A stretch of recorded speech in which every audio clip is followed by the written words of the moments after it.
Assalamualaikum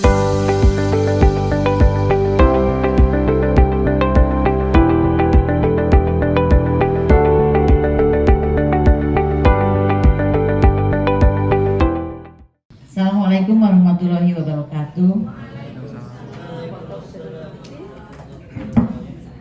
Terima kasih kepada Bu Neneng, kemudian juga kepada Bapak Ibu yang sudah hadir di sini.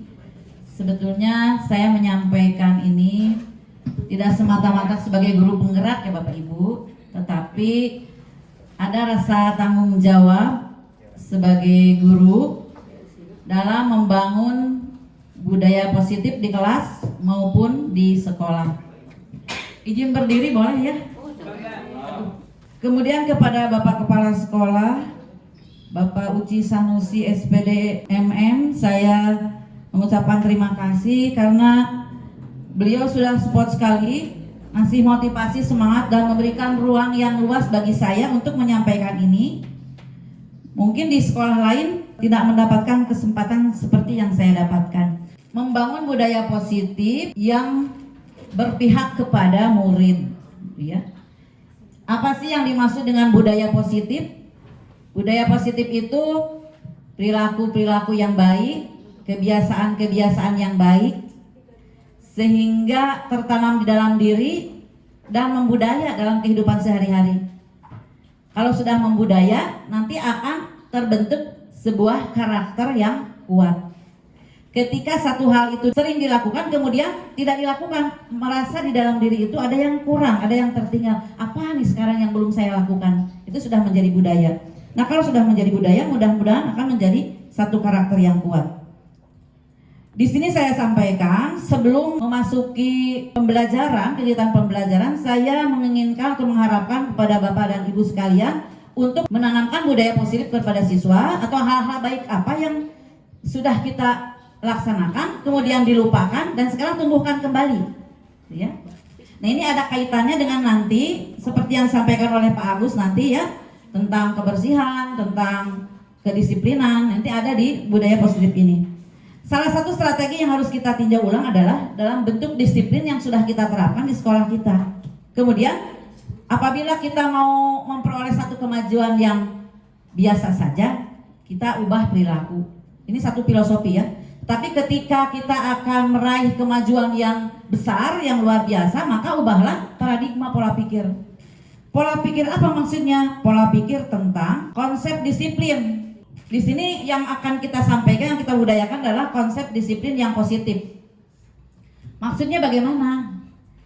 Kalau misalnya kita berbicara tentang disiplin, pasti di benak kita, di otak kita akan ada sejumlah peraturan-peraturan ya, sejumlah tata tertib, ada kepatuhan, ada hukuman di sana, ada sanksi.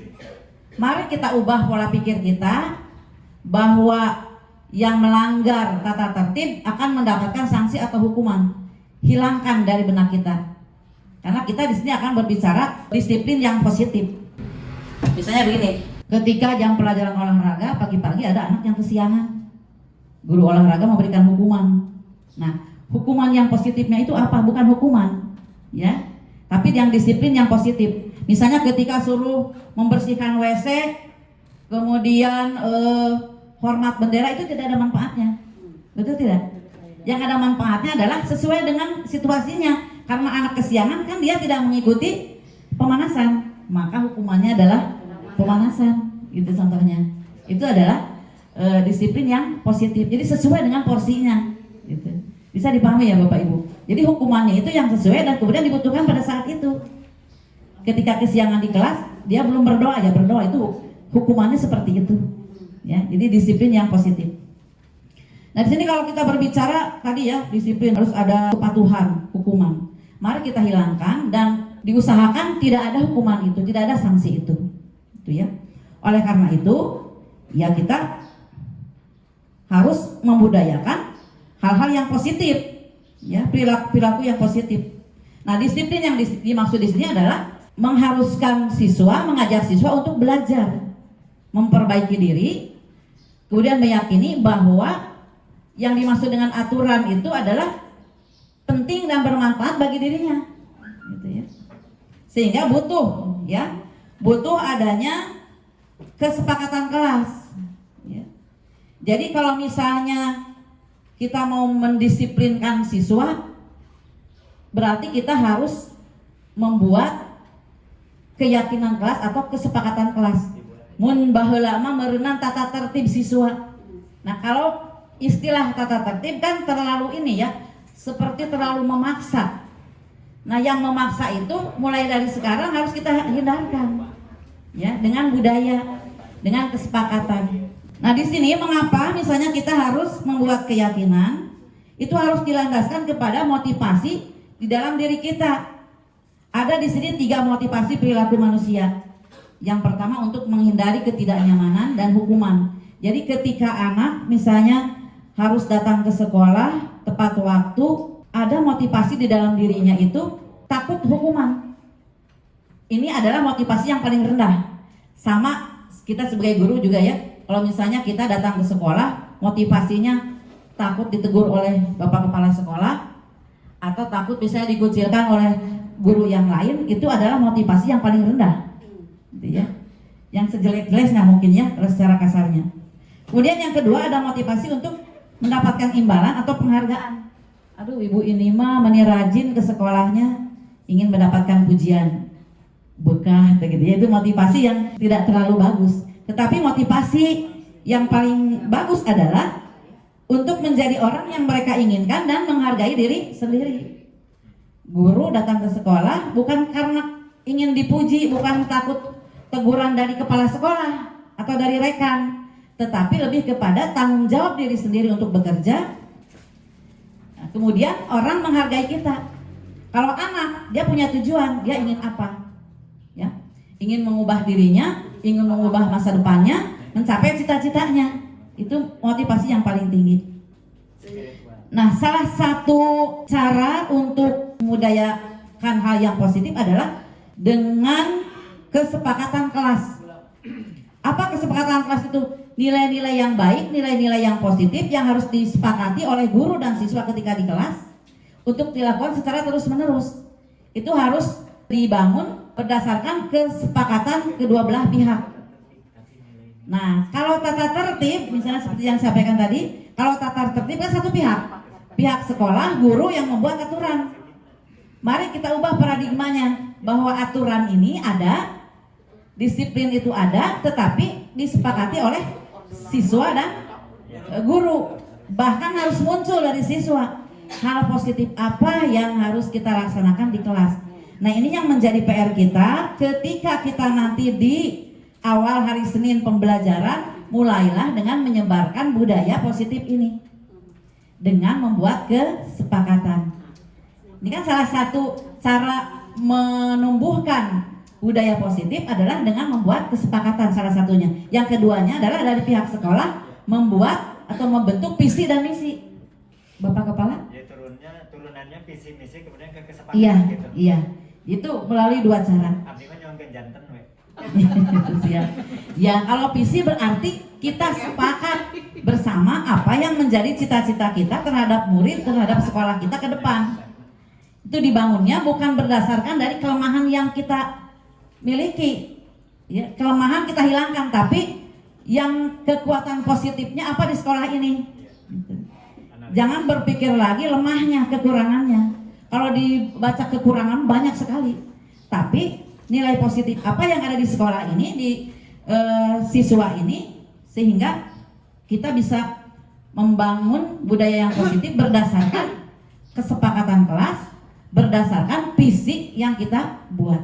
Nanti juga akan kita belajar bagaimana membuat visi ya Bapak Ibu. Bagaimana kita membentuk keyakinan kelas, ini bersifat lebih abstrak katanya. Artinya lebih terjemahannya itu umum ya, lebih umum ya.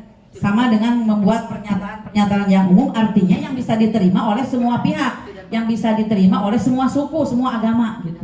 Kemudian merupakan kalimat yang positif. Ini guru bahasa Indonesia pasti sudah sangat paham ya. Tidak menggunakan kata larangan. Misalnya, tidak boleh membuang sampah, jangan begitu. Tapi membuang sampah pada tempatnya. Kemudian tidak terlalu banyak, mudah diingat, kemudian bisa diterapkan, tidak muluk-muluk tapi bisa diterapkan gitu ya. Kemudian merupakan hasil kesepakatan bersama, bisa diperbaharui dari waktu ke waktu. Contohnya, mari kita budayakannya sama-sama nanti, tapi harus muncul dari siswa juga, jadi tidak satu arah nantinya. Anak-anakku sekalian, pada hari ini Ibu menginginkan kita membudayakan perilaku-perilaku yang baik, kebiasaan-kebiasaan yang baik, baik di lingkungan kelas kita sendiri maupun di lingkungan sekolah. Nah, untuk mulai hari ini ke depannya, mari kita buat kesepakatan, membuat keyakinan. Tata sama dengan tata tertib muncul orang mah. Hanya kalau tata tertib kan anak dipikirannya, oh kamu tengah jalan pasti hukuman, pasti sanksi.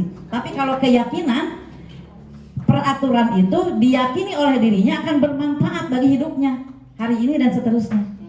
Coba misalnya hal positif apa yang menurut kalian harus disepakati di kelas ini, gitu ya. Nanti dari anak muncul. Ketika muncul kita pilih, ya kita revisi kalimatnya. Nanti tanya kepada anak, setuju tidak jadikan kesepakatan ini? Misal, berdoa sebelum dan sesudah selesai belajar. Setuju anak-anakku sekalian? Setuju Bu. Terus apa lagi nak yang lainnya? Hal-hal yang baik yang harus kita terapkan di kelas ini, ya. Harus muncul dari anak. Kita diskusi dengan anak. Misalnya menggunakan pakaian seragam sesuai dengan ketentuan. Ketentuannya yang bagaimana? Biru putih, gitu ya. Sepatunya hitam. Nanti anak mungkin ada saja di antaranya yang menanyakan kenapa sih Bu harus hitam, gitu ya. Apakah modelnya harus sama, gitu ya. Ini kita harus punya patokannya nanti. Kenapa misalnya harus seragam, kita sampaikan, ya. Iya, kekompakan, kebersamaan, kemudian menghilangkan status sosial, ya, membedakan status sosial. Coba kalau misalnya kalian pakai sepatu yang berwarna-warni, kemudian nanti harganya kan berbeda-beda. Kasihan bagi yang tidak mampu, ya kan? Nah, itu harus sampai kepada anak, ya. Mereka harus mengerti mengapa harus seragam. Nah, hasih mau kudu hideung, teu koneng teu hejo, gitu ya. Ini harus ada alasannya dan mereka pahami, mereka mengerti. Apalagi ya Bapak Ibu yang harus dibudayakan, karena ini nanti akan disampaikan dan ditulis seperti jadwal pelajaran, seperti struktur organisasi ditempelkan nanti ketika kita masuk, ya. Itu juga kelengkapan kelas yang sudah kemarin kita buat, itu juga silakan segera ditempelkan, ya. Bukan ada 2 nggak apa-apa, itu ada 2 juga tidak apa-apa, yang sesi 1 dan sesi 2 tidak apa-apa. Itu hasil kerja anak, kita hargai, ya, dipajang, ya. Ini bisa dipahami ya keyakinan kelas, ya. Semua dari mulai berdoa, pakaian seragam, saling menghargai, saling menyayangi, belajar, mengikuti pembelajaran secara aktif, kreatif. Boleh terserah Bapak Ibu yang diinginkan di kelas itu apa.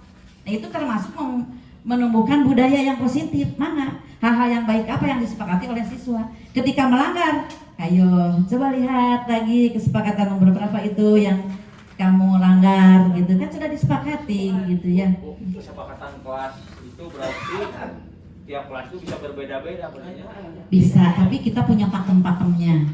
Kita kan guru, meskipun nanti kan isinya gini, kesepakatan kelas itu ada harapan guru terhadap siswa dan harapan siswa terhadap guru, harus ditanya. Jadi ada yang umum, karena ada yang umum, ada yang khusus itu. Kalau yang umum itu yang seragam umum, berarti kesepakatan umumnya.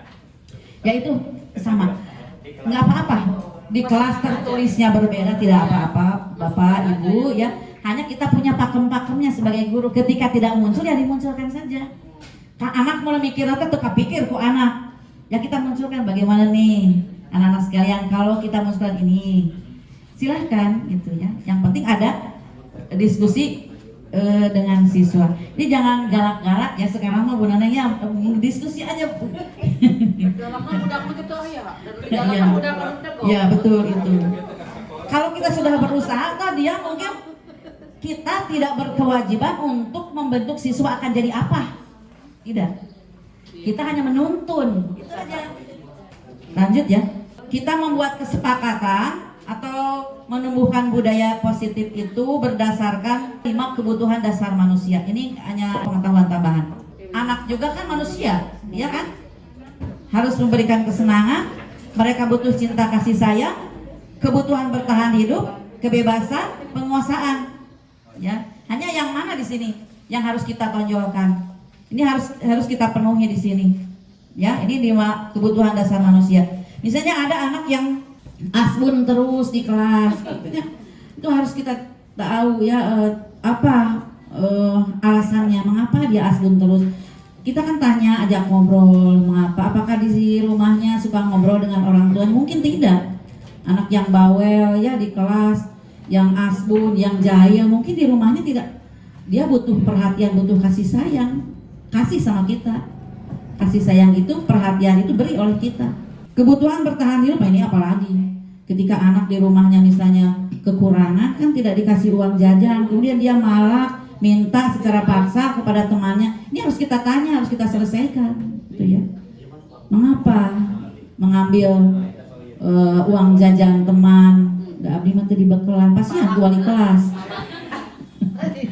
Giliran wali kelas. Ya iya, karena kita kan harus memberikan kebahagiaan. Guru maya ini luar biasa. Pantesan atuh menjamin surganya Pak Ustadz ka guru mah nya.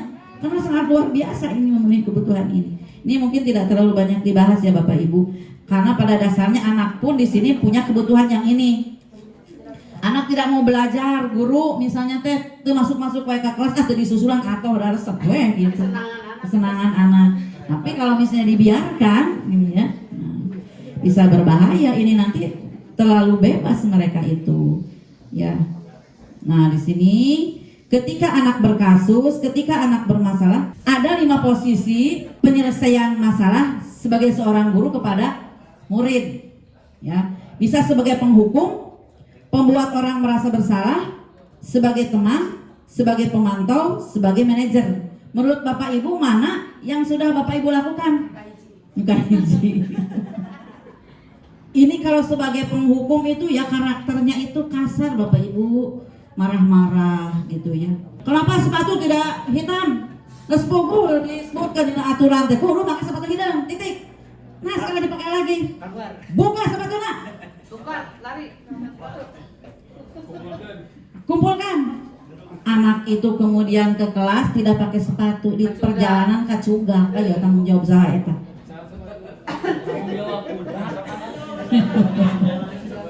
Dalam menteri dicoplokin, menteri disimpan ku guruna, ada mau ngambilin kacugak.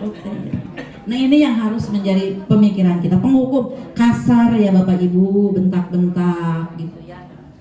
Itu tipe yang menghukum. Baju tadi asupkeun. Kuku apa tadi asupkeun padahal setting teh soek budak teh. Ya kan teh tega anak laki-laki sudah kelas 3 kalau dikaluarkeun wae ku urang kan aku penghukum langsung bicarakan. Dia ditanya teh ditingali heula kunaon eta. Harusnya dilihat ditanya dulu. Ternyata setelah dibuktikan budak teh diasupkeun, masukkan bajunya. Aturan, masukkan. Ternyata sleting ngamuka terus kan tega. Tungtung teh ke urang teh di orang di nggak sekolah ini baju nak keluar ini, tapi gak ada yang ketinggalan mereka. Nah seperti itu. Makanya kalau sebagai penghukum dievaluasi kembali. Kemudian pembuat orang merasa bersalah. Ini biasanya nih orang-orang yang halus hatinya seperti saya. Nita, ya. Kenapa sih berbuat seperti itu lagi? Ibu sangat kecewa dengan perbuatan Nita tadi. Ya, mengambil alat tulis teman. Ibu sangat kecewa terus terang saja. Ente halus tetapi membuat anak itu merasa bersalah. Salah oke, tapi memang tidak semuanya bisa dikatakan salah. Kalau digabungkan sesekali ini sekali, tetapi itu ada batasannya gitu ya. Karena itu nyarekan ku lemesnya. Jadi ada yang seperti itu, tetapi itu dampaknya adalah anak itu menjadi merasa gagal karena sudah mengecewakan Bu Dewi gitu ya, Neng Nita ya. Mari sebagai teman. Ketika anak berbuat kesalahan, kita bertindak sebagai teman. Ya sudahlah, sekarang ini nanti akan ibu bantu ya, supaya nanti tidak dimarahi oleh Bu Dian. Nah itu sudah salah gitu. Nanti ibu berikan Ya, memberikan solusi, tetapi dia memberikan dampak, dia mengandalkan guru itu akan dibela terus, seperti seolah seperti teman. Gitu ya. Sebagai pemantau, monitor. Nah kalau ini dia memarahi siswa, tapi dengan data. Biasanya tahu nih saya nih orangnya.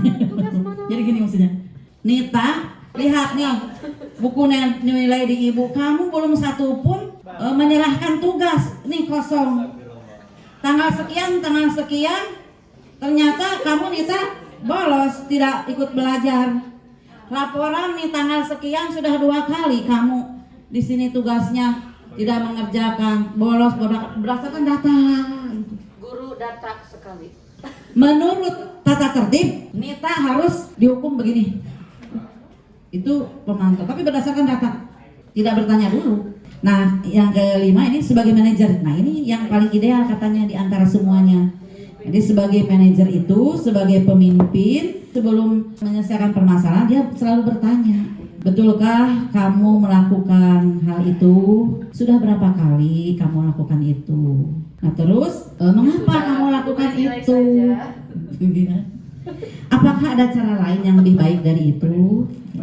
Sebetulnya ini saya ingin menyampaikan kasus-kasus, berbagai macam kasus, kemudian dengan penyelesaiannya bagaimana menggunakan langkah-langkah tertentu. Nah ini dengan menggunakan segitiga restitusi, langkah-langkah penyelesaian masalah. Ini juga sama dengan menumbuhkan budaya positif, disiplin positif.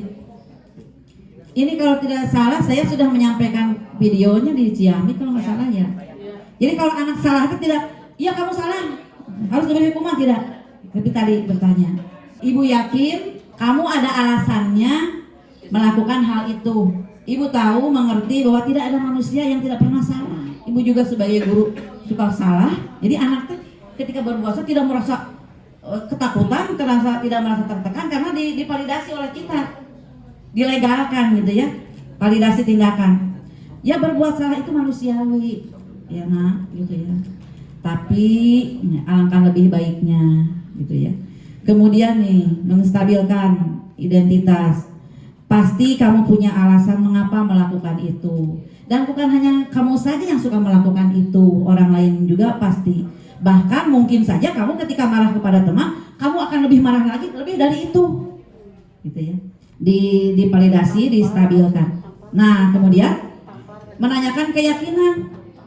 Tetapi ibu mengingatkan bahwa apa yang kamu lakukan itu sudah tidak sesuai dengan kesepakatan kelas, dengan keyakinan kelas yang sudah kita buat. Kan kita harus saling menghormati. Misalnya ketika kita sedang menjelaskan materi, budak teh seuri, pasti orang kecarekannya. Rata-rata pasti carekannya budak seurinya. Itu sudah salah gitu ya.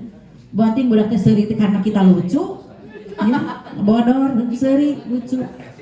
Ataukah ketika kita sedang menjelaskan, kemudian ada temannya ngalawak ketawa jadi seuri, kurang langsung di takol gitu ya. Mana yang tengah hargaan guru kan ngomong teh pletrak begitu ya.